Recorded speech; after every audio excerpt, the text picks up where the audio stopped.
we have a new series, and we're going to be focusing on analyzing entire games by one of my favorite chess players, Grandmaster Ulf Andersson. This first game is going to be a little bit different than the rest of the series, but I wanted to focus on simple openings, psychology of competition, and grinding. And Ulf Andersson is the best player that comes to mind when I think of this. And we'll see across the games that Ulf plays extremely solid chess and takes very, very few risks when he plays. But he keeps playing and playing and playing. If the game's a draw, it's a draw, but typically he is going to grind out wins from equal positions. And I find it quite instructive as he's going to be playing against masters in all of the games I'm going to be showing. And overall, if you want to win, you can play in many different ways. From highly aggressive in the style of Kasparov, where you have to constantly work on openings, to the other end of the spectrum, being fine with equality, playing like Ulf Andersson, and then grinding out wins from equal positions. I also think that Ulf Andersson's style is particularly good when you're facing, say, a high-rated young player that most of their game is based off of tactics and out-calculating their opponents. These types of positions that you'll see across the games, it's point A to B thinking, very logical, we can explain the ideas, good preparation. So the positions are simple. The calculator really has no strength here. So without further ado, let's jump right into this series with our first game from London, 1982, and we have Andersson 0-1. And Ulf starts with his customary knight f3, and we're going to see in Ulf's games, in all the games in our series, Ulf is going to have white as he runs a clinic on how not to take risks with white. With black, it's a little bit different. Of course, your opponent can set the tempo in the game. And we're going to get a classical hedgehog pretty quickly here, which can be reached from a number of different openings. And d4, we have our hedgehog on the board for both sides. And already after d6, there are a number of different options for white. And as I'm currently working on a course, I've been researching different ways to play against this position. And I gotta say that playing solidly is fantastic, but I like Ulf's approach with bishop g5. And you go, well, it's an open position. Is he prepared to trade off the bishop? Absolutely, in order to create an imbalance. And one of the shining features about Ulf's game is his mastery of piece imbalances. Now, my personal preference here is to simply play rook d1 to id6. We'll go a little bit further in theory here. a6, b3, knight bd7. Key moment, e4 now. And there are 4 frequently played moves in the database. Queen b8, queen c7, queen c8, and castles. And it shows you how quickly you can go wrong with black here, because the natural looking castles is already lost from a technical standpoint, correspondence level chess, we'll say, for black. After bishop a3, we have this wonderful pile up on the d6 pawn, very natural. e5, and we are liquidating the position, so it seems as if black should be okay, but by force, b4, exclam, knight c6 is a big threat, and knight takes b6.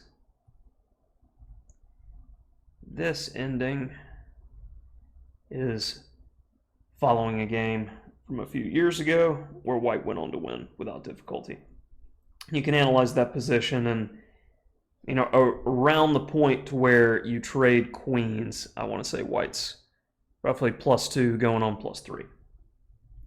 So coming back to the main game, Just giving you a bit of alternative there.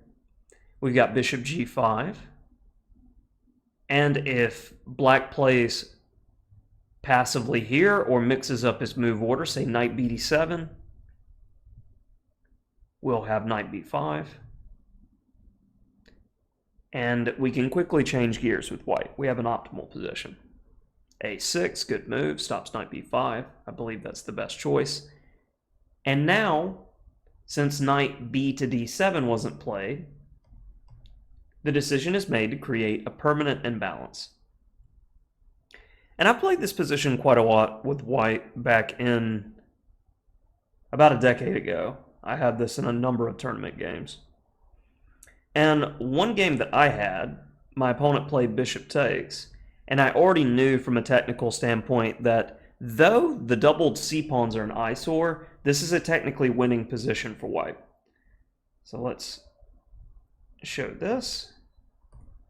Rook a7, and it seems like black is doing fine here. d6 pawn is hit, but notice the developmental difference between white and black's camp. And after castles,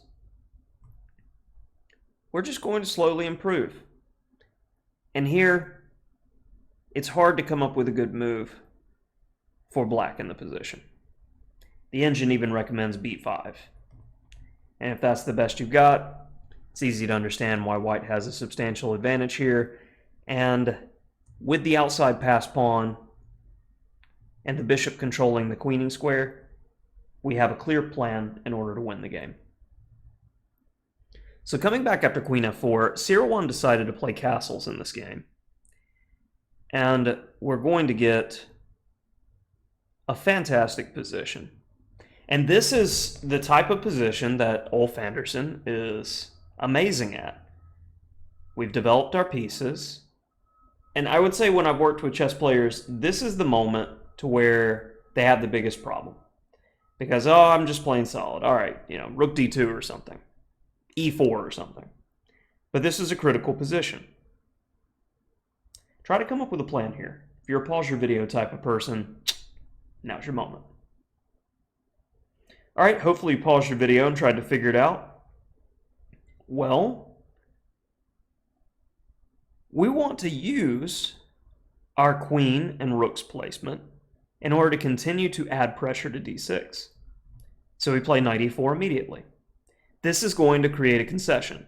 Black's only claim to fame in the position is the bishop pair. And with knight e4, the only way to defend d6, competently anyway, is to trade. So we've improved our position and taken away black's bishop pair. We're also creating the micro threat, hitting the rook on a8. Now for the next part of the plan. Understanding these positions, and this applies to Sicilians as well when there is the hedgehog structure. The natural breaks for black are on d5 and b5. So if we can shut down those breaks, we can gradually improve the position. So I want you to see this slow and steady plan to cripple black. Knight d4. Rook c7.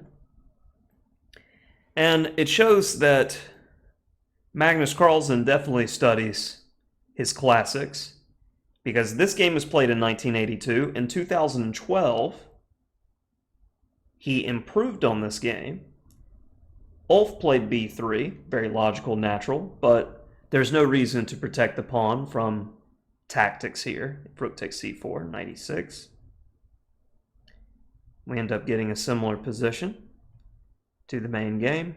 Queen b1, e3. So let's get back to the main game and see how this, and that was following Carlsen, Gashimov, Vikenzi 2012. Excellent game by Carlsen. So after rook c7, b3, c5, a4, and notice how we're firmly gripping the break squares. If he doesn't have a break, he doesn't have a plan. Queen b1, and we saw this in the other line too. Whatever could he be doing? Rook a2, e3, securing the knight. rook c2, and then finally, queen a2. The entire point of this long maneuver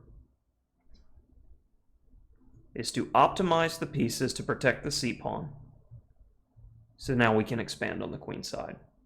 And you go, well, why doesn't black just play a5? Well, we get the b5 square forever for our knight. Slow, steady, methodical plans, point A to B thinking. Your opponent just has to wait. Queen g5, improving the position a bit. Finally, the plan with b4.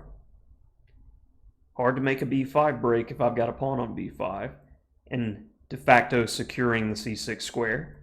And we're not in a hurry. Knight c6. And here, if captures, what do you capture back with? The pawn, as it opens up the b file, and that pawn is going to be difficult to hold, to say the least. So black finally sees an opportunity to get some activity with his knight. So now, slow and steady improvement, next phase of the plan. Queen c2. And black still has natural breaks and expansion here. f4. He'll just take space. And if black's going to play a move like king h8, he's not showing a willingness to combat in the position. And it's a roughly equal position here. But I love how he's just slowly getting rid of weaknesses. The e-pawn was backwards, so position's blowing up. We're at around move 32 here, so I imagine time control was reached, or they're going to reach it at move 40. This could be a time trouble area of the game. Rook d8. We're not so worried about black capturing on e4, as he's going to be left with an isolated pawn and a good knight versus bad bishop scenario for the rest of the game. So Yasser trades, and once this happens, definitely don't want to trade the c5 knight for the bishop. If you're not going to trade, we'll still have the isolated pawn to play against. All of white's pieces are better than their counterparts. Pressure, pressure. All black really has is playing for tricks here. Killing counterplay, covering the f1, f2, and f3 squares again. Giving up the a pawn in order to reroute. And after rook a8, black could hold the balance here with h5. In the main game, rook d8 was played. What do you do with white? Well, hopefully you found. Check. Bishop f3. Notice the black king's running out of squares. Nothing doing here. Knight g4, exclam. That in-between move is devastating. The king is completely safe. And after rook e7, black couldn't hold any longer and decided to resign, which don't blame him. I really enjoy watching players that have a certain type of style. Everyone knew it was coming from Ulf, and it was hard to deal with him anyway. So as we continue the series, this was probably the most aggressive and nasty of the games that we'll see. Most of the rest, we go directly to Endgames, and we're going to see Ulf's technique in equal positions at just slow improvement, steady pressure, until the opponent breaks. Lovely, lovely play.